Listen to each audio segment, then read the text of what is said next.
A porta esquecida entre o céu e a terra. E se existisse uma porta invisível entre o céu e a terra, uma passagem secreta que você atravessa todos os dias sem perceber? E se por trás do silêncio de Deus houvesse uma mensagem ainda mais profunda do que qualquer profecia?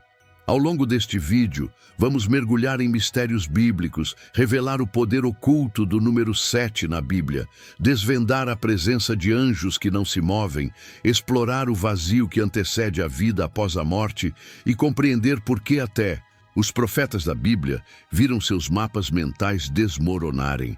Prepare-se, porque você está prestes a descobrir que o ordinário pode esconder milagres de Deus, que o coração humano carrega o eco da vida eterna e que tudo converge para o momento em que o próprio Jesus Cristo se inclina até nós. Há um portal que sempre esteve diante de nós, mas que a pressa e a distração nos impedem de ver. A cada dia, cruzamos essa fronteira sem perceber que o invisível toca o visível. É o lugar onde as orações atravessam os céus e onde respostas descem como sopro suave. Esse espaço sagrado não se encontra em templos de pedra, mas dentro da alma humana que foi feita para ser altar. O grande mistério da porta esquecida entre o céu e a terra é que ela não exige rituais grandiosos, mas apenas um coração disposto. Quando você ora, quando medita, quando silencia para escutar a voz de Deus, você atravessa essa porta. Ela não se abre com chaves humanas, mas com fé e entrega. E cada vez que você a atravessa, mesmo sem perceber, algo da eternidade toca sua existência, lembrando que o céu nunca esteve tão distante quanto pensamos. Muitos esperam ouvir a voz de Deus em trovões ou sinais grandiosos, mas esquecem que, na maior parte das vezes, Ele fala no silêncio. Um silêncio que não é ausência, mas presença oculta, que não é indiferença, mas estratégia divina. O silêncio de Deus pode ser a resposta mais poderosa, porque nos força a olhar para dentro, a amadurecer, a perceber que fé não é viver de explicações, mas caminhar mesmo sem tê-las. Elias experimentou isso quando, em meio a ventos fortes, terremotos e fogo, percebeu que Deus não estava em nenhum desses, mas sim em um sussurro suave. Esse é o tipo de silêncio que inquieta, que exige confiança, que nos ensina a esperar quando tudo parece vazio. Às vezes, a maior revelação não está em palavras, mas na ausência delas.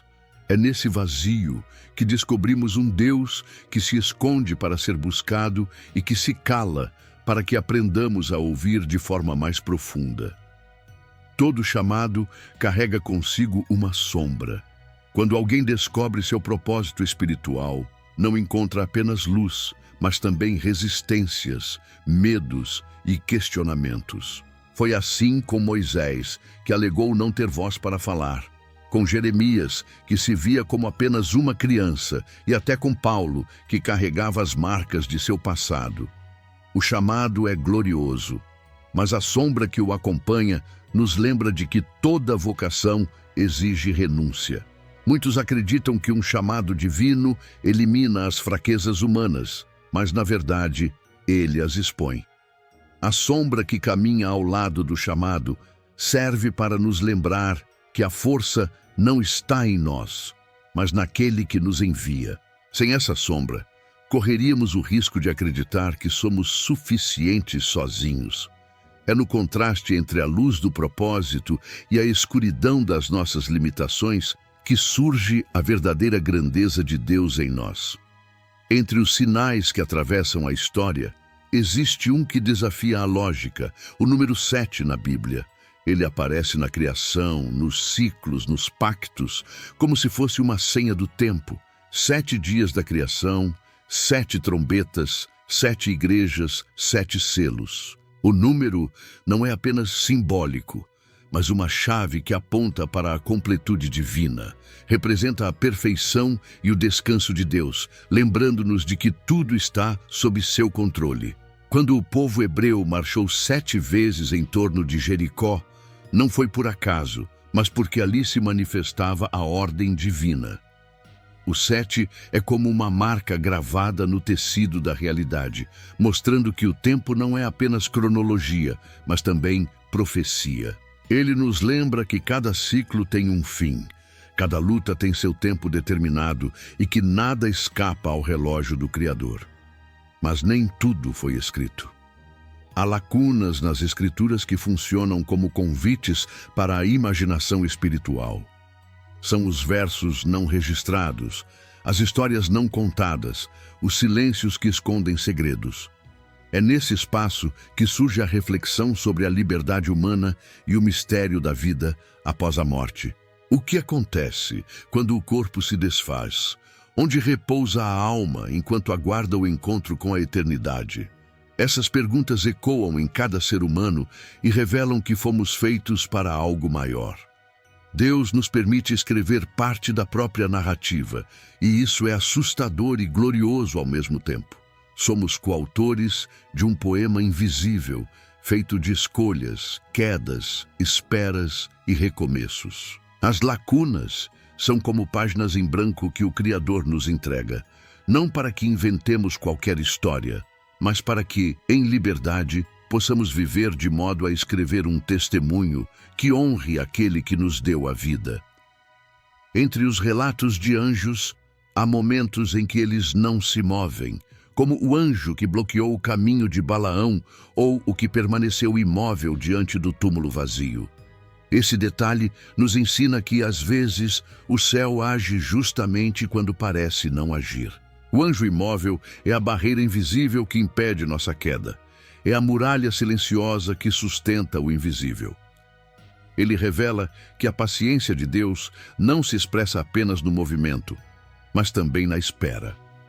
O silêncio do movimento é também salvação, porque nem sempre precisamos que as portas se abram. Às vezes, precisamos que permaneçam fechadas. A imobilidade dos anjos nos lembra que Deus controla até mesmo aquilo que não compreendemos, e que muitas vezes é no limite que ele se revela mais claramente.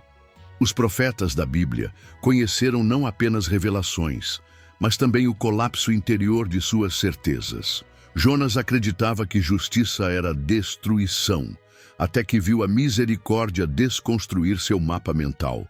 Jeremias pensava que a missão traria honra, mas descobriu que ela o levaria a lágrimas. Ezequiel viu o impossível quando contemplou ossos secos revivendo. O mapa que desmorona na mente de um profeta é o mesmo que, em algum momento, desmorona em cada um de nós. É a queda das falsas certezas para que surja a visão de Deus. Esse colapso não é derrota, mas libertação. Quando nossas ideias de controle caem, abrimos espaço para uma revelação maior. O profeta que perde seus mapas humanos encontra um caminho que só pode ser trilhado pela fé. O milagre de Deus nem sempre está no espetacular, mas no ordinário. O pão repartido em Emaús, o arbusto no deserto, o silêncio de uma manhã comum, tudo isso pode ser véu que esconde a eternidade.